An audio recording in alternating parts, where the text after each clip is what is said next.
జగిత్యాల జిల్లా కేంద్రంలోని ఇందిరాభవన్లో మీడియా సమావేశంలో పాల్గొన్న పట్టభద్రుల ఎమ్మెల్సీ జీవన్ రెడ్డి అనంతరం వారు మాట్లాడుతూ నీట్ పరీక్ష లీకేజ్ వ్యవహారంలో వందల కోట్ల రూపాయలు చేతులు మారినట్లు అనుమానాలు వ్యక్తం చేస్తున్నారు. సిబిఐ కేంద్ర ప్రభుత్వ కనుసన్నల్లో పనిచేసే దర్యాప్తు సంస్థ అని, అలాంటప్పుడు లీకేజీ వ్యవహారంలో కేంద్రం సిబిఐ ఎంక్వైరీ చేపట్టడం ఎందుకని ప్రశ్నించారు. కాబట్టి వెంటనే జ్యుడిషియల్ ఎంక్వైరీ చేపట్టి నీట్ పరీక్షను పారదర్శకంగా నిర్వహించేందుకు కమిటీ ఏర్పాటు చేయాలి అని అన్నారు. విద్యార్థుల జీవితాలతో చెలగాటటువంటి ఒక ప్రభుత్వం మనం ఊహించి ఉండమని చెప్పి అంటూ నేను వాస్తవంగా గల మ్యాండేట్ వచ్చింది, మీకు సంతోషం నాయన, ఏ విధంగా మ్యాండేట్ వచ్చిందో ఏంటో, కానీ చివరి మీ పాలన ఏ విధంగా ఉందో అయితే కళ్ళకు కట్టినట్టు కనబడుతుందని చెప్పి అంటున్నాను.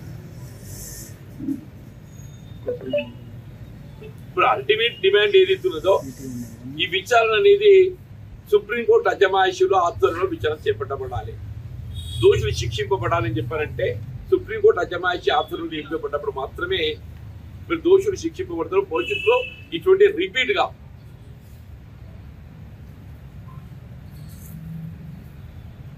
మీరు జాతీయ స్థాయిలో ఈ ఎగ్జామ్ నిర్వహింప చేయడంతో ఈ ఒక్క రాష్ట్రంలో మీకు ఎగ్జామ్ లీక్ అయినా కానీ మొత్తం దేశం మీద ప్రభావం పడుతుంది. మరి బీహార్ రాష్ట్రంలో ఎగ్జామ్ లీక్ అయింది,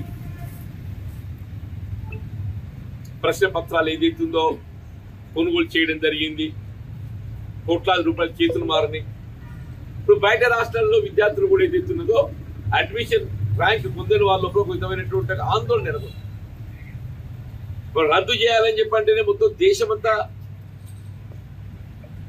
దాదాపు 24 లక్షల మంది విద్యార్థులు, మన రాష్ట్రంలో దాదాపు 1 లక్ష మంది విద్యార్థులు అప్పేర్ అయింది, మన రాష్ట్రంలో దాదాపు 1 లక్ష మంది విద్యార్థులు అప్పేర్ అయిందని చెప్పంటారు. కాబట్టి ఇది ఇప్పుడు మీరు ఏ నీట్ పారదర్శకంగా నిర్వహింపజేయబడుతుందని చెప్పని పేర్కొనడం జరిగిందో ఇది పారదర్శకంగా నిర్వహింప చేయలేకపోతున్నారు అనేది కనబడుతుంది.